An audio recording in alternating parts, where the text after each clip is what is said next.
Dzień dobry, drodzy Państwo. 6 czerwca w Calgary miało miejsce odsłonięcie pomnika Winstona Churchilla, dłuta słynnego polsko-kanadyjskiego rzeźbiarza Danka Możdżeńskiego z udziałem pani premier Alberty, byłego premiera Jasona Kenney, wielu polityków i licznych zaproszonych gości.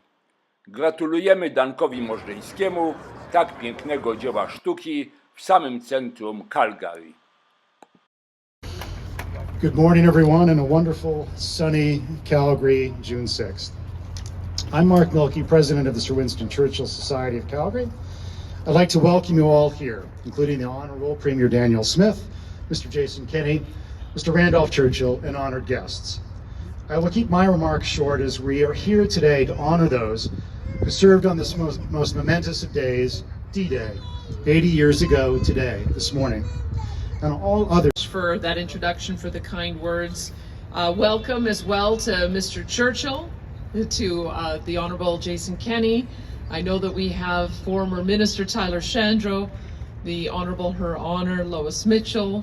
We've got Tanya Furr, Minister of Arts and Culture, Miles McDougall, also MLA for Calgary Fish Creek. It is an honour to join all of you as we mark the incredible life and legacy of Sir Winston Churchill, a remarkable man whose courageous actions and leadership changed the course of history.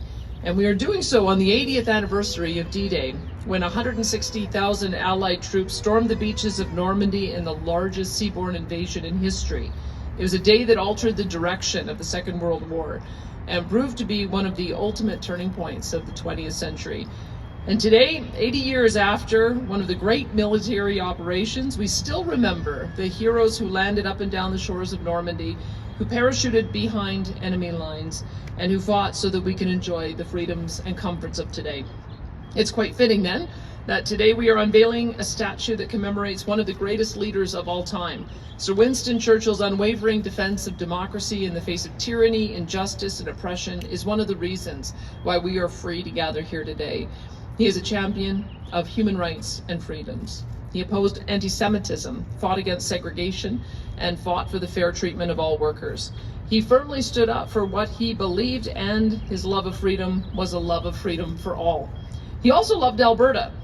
Nearly a century ago, Sir Winston... Thank you, Premier. Special guests, and today most especially veterans of His Majesty's Canadian Armed Forces. I'm sure that in recent days we have all been filled with an unexpected emotion in witnessing the images of the final pilgrimage to Normandy of the last surviving members of the greatest generation. Centenarians from the great Allied democracies have gathered on that sacred ground to remember their fallen comrades, but also to remind us all that the defense of freedom requires old virtues that have fallen out of fashion. Virtues like duty, honor, courage, and vigilance.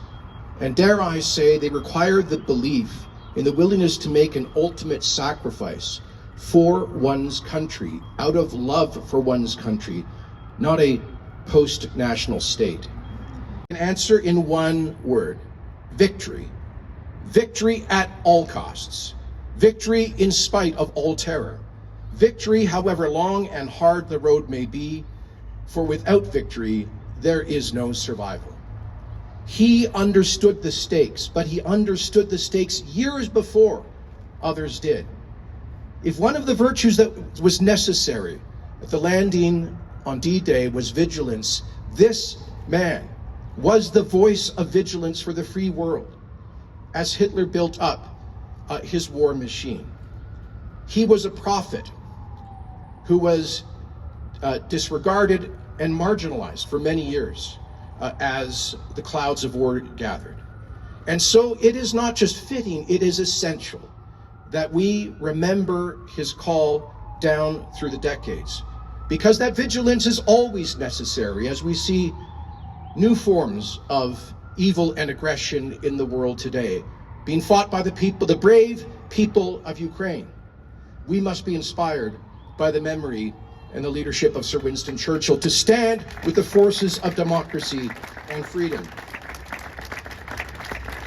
And so I say to those who seek to cancel our own history, to cancel the greatest champion of freedom of the 20th century, the greatest nemesis of Adolf Hitler. I say to those who seek to tear down that history, we choose as Albertans, as Calgarians, as Canadians instead to build up that history and to remember and transmit that memory to future generations. That is what we seek to do today. I want to thank the Sir Winston Churchill Society for its leadership in this enterprise, to all of the donors and volunteers, to a great Alberta.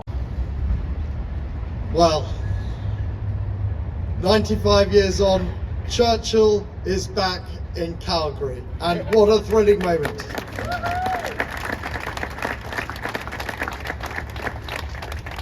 Honourable Premier, honoured guests, ladies and gentlemen, it's a great honour to be with you in what my great-grandfather Sir Winston called affectionately the Great Dominion. The words from your national anthem are poignant. O Canada, we stand on guard for thee.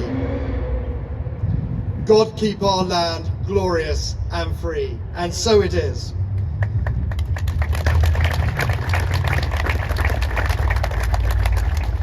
Today is D-Day plus 80, and it's right for us to remember those Canadian heroes who won our freedoms. In 2 world wars, Canadian young men, including from the Indigenous population, signed up in droves to aid the mother country. As the late Brian Mulroney pointed out at a dinner I attended 10 years ago at Blenheim Palace, Churchill's birthplace, he said, in World War II, from a population of only 11 million, over 1 million Canadian men and women, mostly volunteers, served in uniform. Canada fielded the 5th largest naval fleet, the 4th largest air force in the world. Canada suffered over 100,000 casualties, half of whom were killed in action.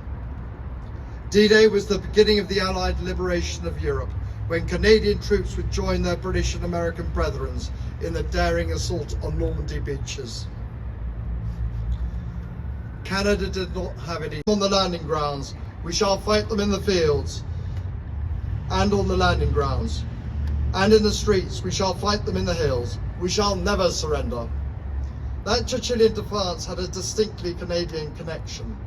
In his address in 1941 to the Parliament, he delivered his inspirational "Some chicken, some neck" speech.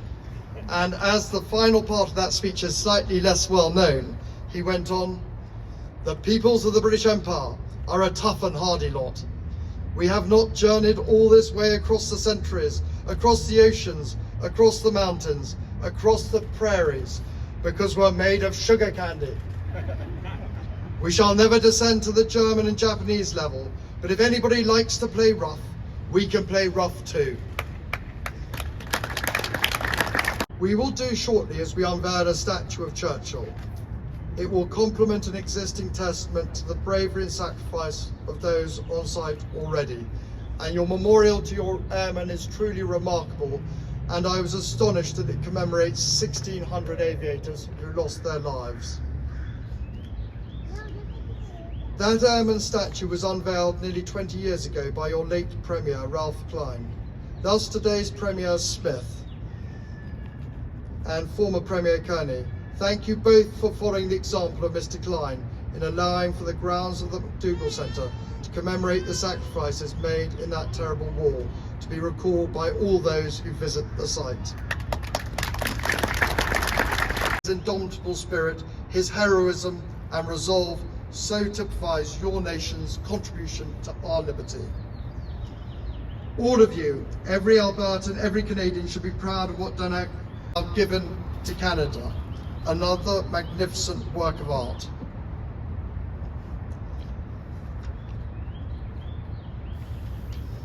The statue faces to the southwest, and my great-grandfather absolutely adored his trips out to the oil fields and particularly out to Banff, which he captured all the dazzling light and colour that I enjoyed there yesterday. Mark, I would like to congratulate you and your board, all of whom joined together to place this magnificent monument here. But today, let us salute the Canadian heroes who landed 80 years ago on the shores of Normandy to give us our liberties today. They gave their today for our tomorrow. Thank you. Danik Wozdansky, as well as Bill Buick Sr., who were instrumental in bringing the statue to completion. So Danik Wozdansky and Bill Buick Sr., they will know better than I how to take down this is a parachute, by the way, so very symbolic, a parachute. So I'm told. They each have to grab a corner here.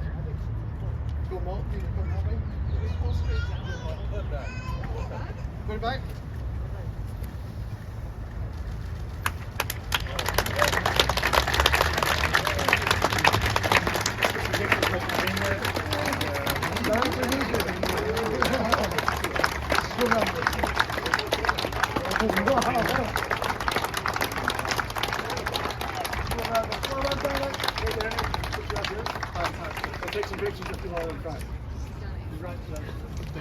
Brawo, Danek!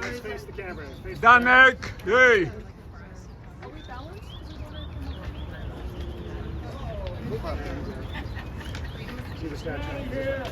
Chris, are we balanced?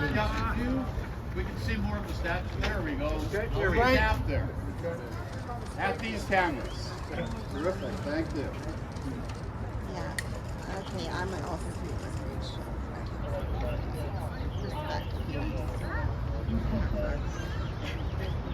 You good?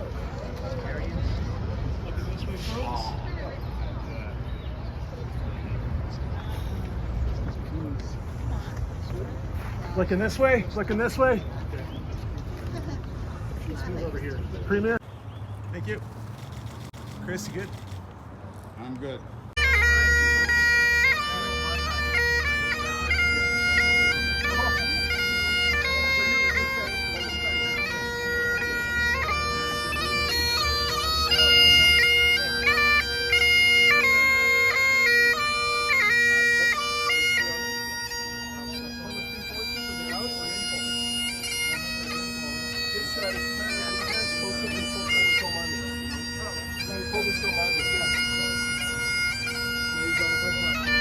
It really is the bulldog, Churchill.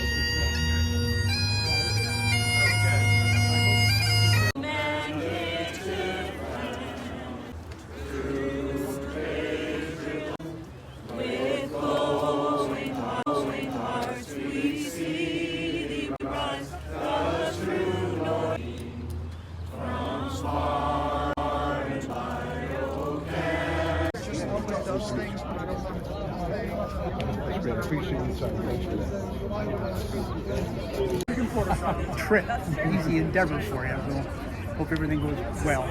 We'll see you tonight anyway. Okay, anyway, thank you. There were also a bunch of protesters who came out of the bush and they protesting against Winston Churchill with some of his famous quotes. So I went and talked to them. Pensa que vai time to learn.